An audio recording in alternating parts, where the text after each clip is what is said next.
walang ebidensya. Puro hearsay! Mayor, basta sasabihin yung bangko. Ano, gago? Bangko ko, abogado asawa ko. Na nagkaroon ng pera, nakaw na. Galing sa drug. Gago yung mga yan! Si Emre! Sabihin yan, totoo. Ayoko lang nga sa inyo eh. Di na ako nanonood sa inyo. Dahil hindi kayo nakikinig. Good afternoon po sa ating lahat ha. Nandito tayo para ipaglaban ng tama. Ano ba yung tama at mali? Sige po, ma'am. Naabuso ang ating presidente, tunay na presidente, ang Duterte.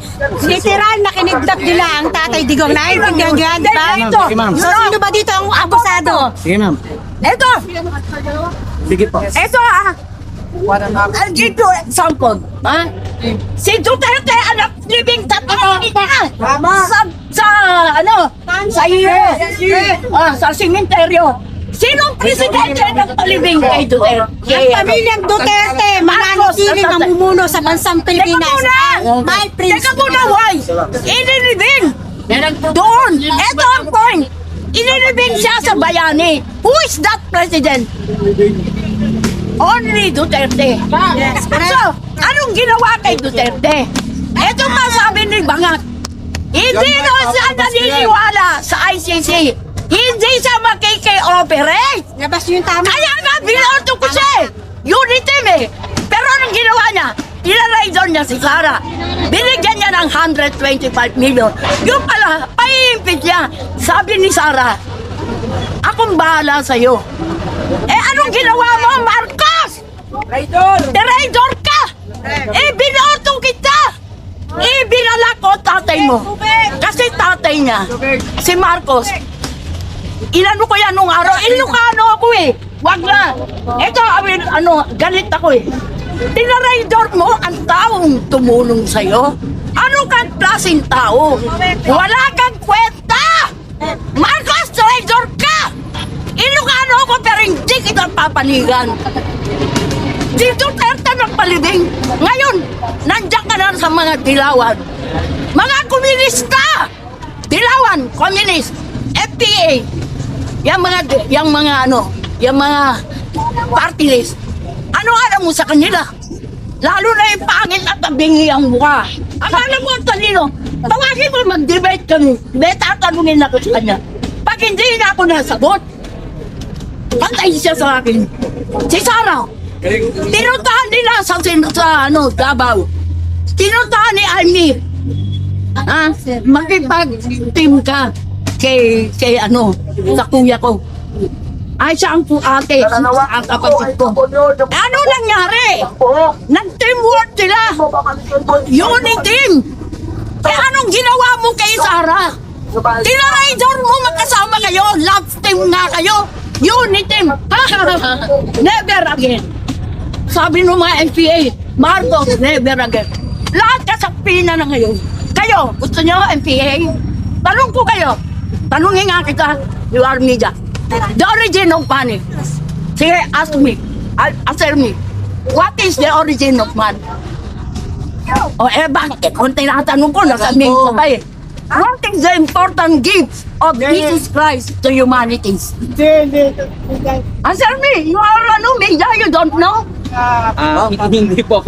Ako po dapat ang magtanong, hindi po kayo. Ako ang tatanong.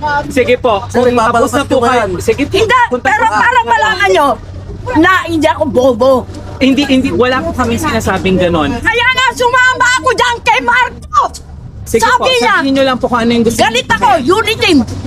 Sumama ako, kinumpahan niya ko siya. Nagpunta ako kung saan-saan. Kinumpahan niya ko yan. Anong ginawa niya? Dapat hindi ganun. Magkasama kayo. Ngayon pina-impeach mo. Yung tatay niya, kinadala mo. Ano ba yung ICC na yan? O, ayan, sasagutin kita sa ICC.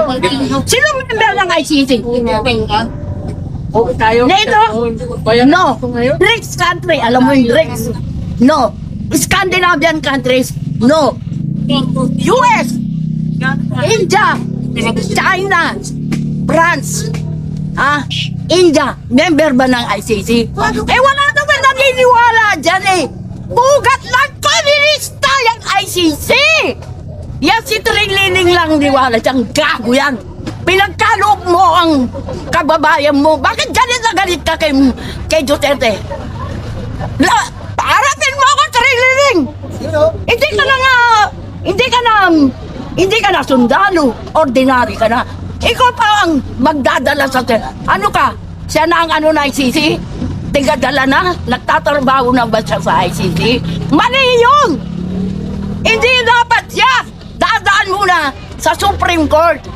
Pumunta sila kasi meron tayong korte. Meron tayong korte matatalino mga Pilipino. Hindi kailangan na ICC. Bakit ka naniniwala sa ICC? Eko yung US, China. Hindi naniniwala eh. Sige, Nay.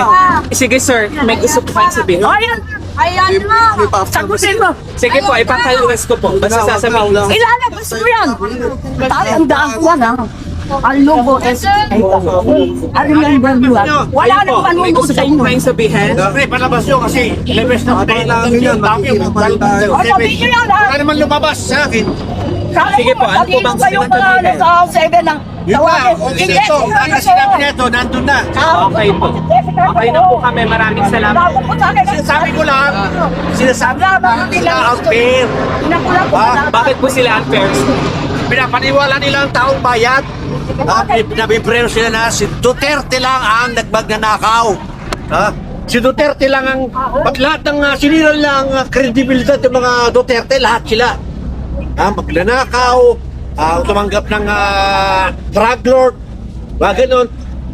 Winasak nilang kredibilidad ng mga Duterte, pero ang totoo niyan, kaya lang ginagawa yan, kaya nila winawasak para lang sa election ng 2028 election, mawala sila mga Duterte. Sipin nyo, puro Duterte barya lang eh. Duterte barya lang yan. Kung sa sentabo, sa isang sentabo, pinakamalit na barya, kalahating sentabo lang yan. Samantalang hindi nila hinahabol ang bilyon-bilyon. Hindi lang flood control. Hindi lang ulat.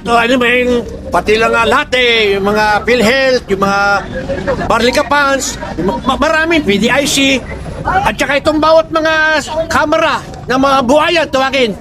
At dito naman sa Senado, wala namang buhay. Kautiyata buhayan, siguro meron yan eh.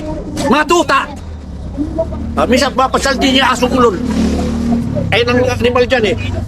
Yun ang ginagawa nila. Hindi nila posisyon yung mga lahat ng mga kamera ay mga congressman. Congresswoman. Nasaan na yung pera nila? Nasaan nila dinadala yung binibigay sa kailang budget? Bawat distrito. Bakit nila sa LND nila? Hindi mga confidential fund yan eh. Kaya mas madali nila may ilabas sa taong bayan. Ipakita nila kung gusto nila ng patas. Walang problema. Sige, kulong natin si Duterte. Ang mga Duterte, kulong natin. Pero lumaban naman kayo ng patas, mga putang ina ninyo. No? Patas! Ilabas nyo rin yung mga bahon, tunay na bahon nila. Ang inahabot, trilyon yan nawawala sa atin. Nawawala sa mind ng mga tao tuloy kasi nabibreno sila. Sara Duterte. Sa totoo lang, nangyari kaya nagwawala sila ngayon, nagalit sila, na nangyari kay Sara Duterte at saka kay Bato. Kasi nabigo sila, nawala yung tuta nila, nawala yung si Soto at ang pumalit si Senate Presidenta Alan Peter Cayetano. Na eto ngayon ang habol sa mga putang inang budget na nawawala trilyon.